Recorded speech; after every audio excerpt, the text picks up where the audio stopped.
All right, welcome back to Adult Piano Lessons by Alfred, Level 2. We're on page 12, and we're going to be talking about different tempo indications. We're going to review the key of F major, and we're going to play a song, Morning Has Broken. So I'm going to play the song really quick. Well, not that quick, but I'm going to play it so you can hear it, and then we'll talk about all the details for the piece. Let's take a quick listen.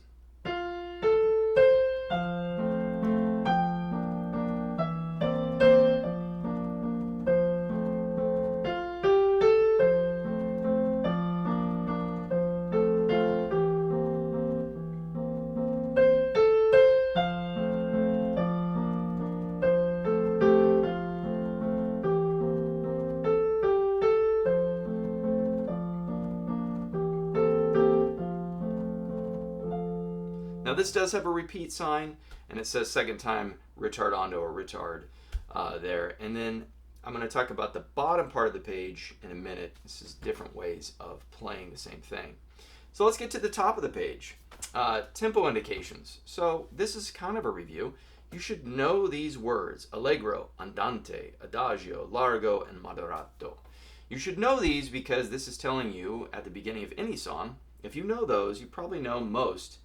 Are we playing this fast or slow or medium? You should know this. So allegro, fast. It says quickly, happily, but it's fast. Andante, walking speed, so it's pretty basic. Adagio's slow, okay? Largo, very slow. And then moderato, well, that one's kind of moderately or medium speed. So know those.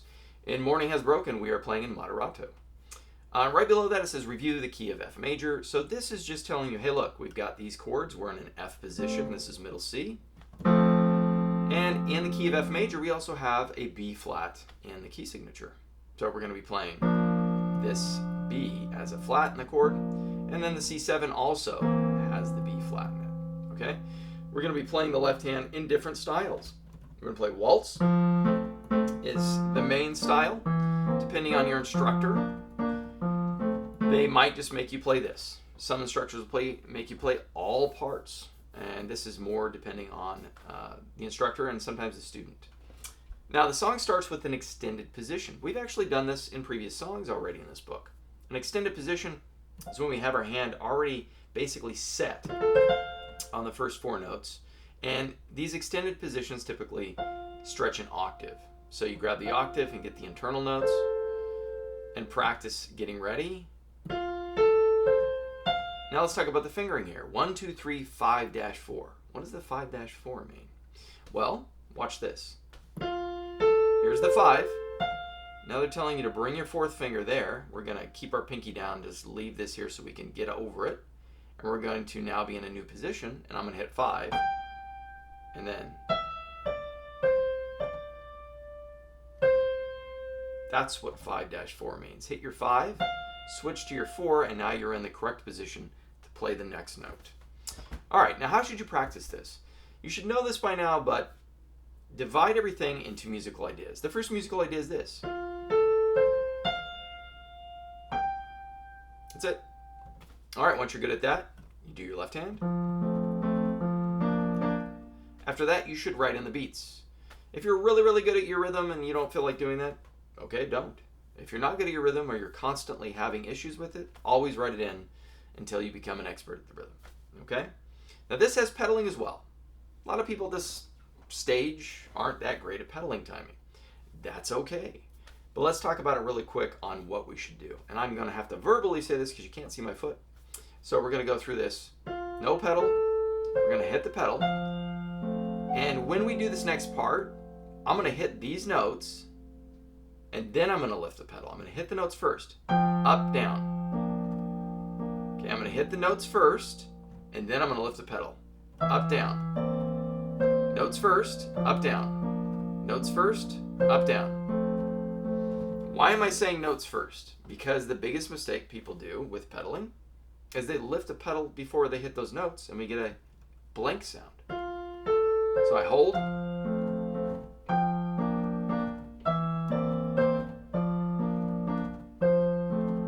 I don't know if this came through on the camera. I hope it did. It has a decent microphone. But there are these sounds of just blankness that happen because I lift the pedal before I actually hit the next notes. so nothing can be connected together with sound. The reason why we hit those notes first, when we hold notes down, I don't know if you can see my feet, my ugly feet. As you hold these down, the sound continues.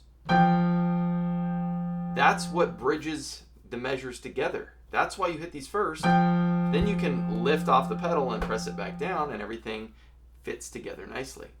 So hopefully by this time in your instruction with your instructor, or if you're doing this by yourself, you've figured this out. All right, onward to page 2. No pedal on the beginning of this one. Then pedal, hit pedal, hit pedal, hit pedal. Now why am I saying hit pedal?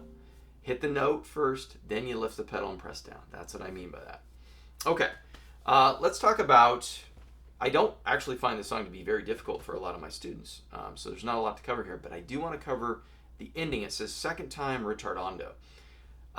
A lot of my students just completely bypass dynamics, and I always try to reiterate, don't do that. Try to get good at slowing down, bringing things to an ending. This is what makes you sound more competent than maybe another piano player at your level. So I'm going to play the very ending.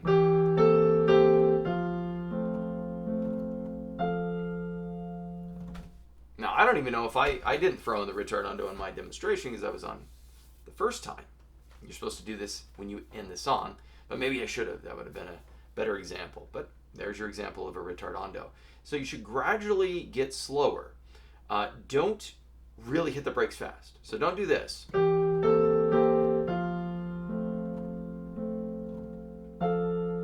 No, we want to gradually bring it down. So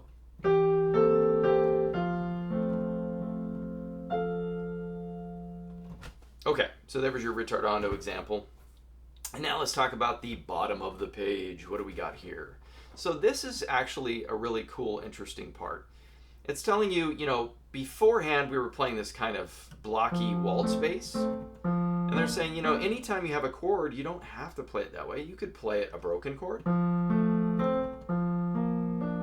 Or you could double up the rhythm and get even more of an interesting sound. So let's check this out. We'll do these examples at the bottom of the page. So we'll do broken chords first.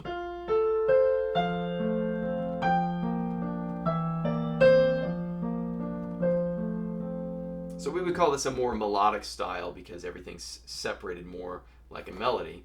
And then if we do the example 2,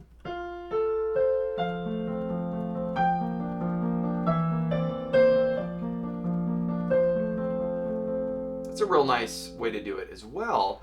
We're feeling a lot more space, so there's a lot more activity. And with the left hand doing that, it sounds fuller because you're getting more in there, and it's not really overwhelming to the person who would hear this versus this. This is kind of nicer. It's kind of more soothing in my opinion. So there is a really good reason for you to try all of these, because if you can implement these different left-hand styles in this song, when you do your next songs, you'll be able to do that as well. So this is kind of a beginning to learn how to improv or play around with what the chord is written as versus what you can do with it. Okay? So try to do that. These are optional things, but I think they're very beneficial for students. Anyway, thanks again for watching. Please like, share, and subscribe. And if you guys are looking for lessons, intunelessons.com. You can email me. I'll get back to you. You get 2 free lessons. You get a consult lesson, kind of figure out how we do things. I give you a full, typically 45-minute lesson for your first lesson. And if you don't like it, that's it. No money, no nothing. It's free. So feel free to contact me. Thanks again for watching. I'll see you guys next time.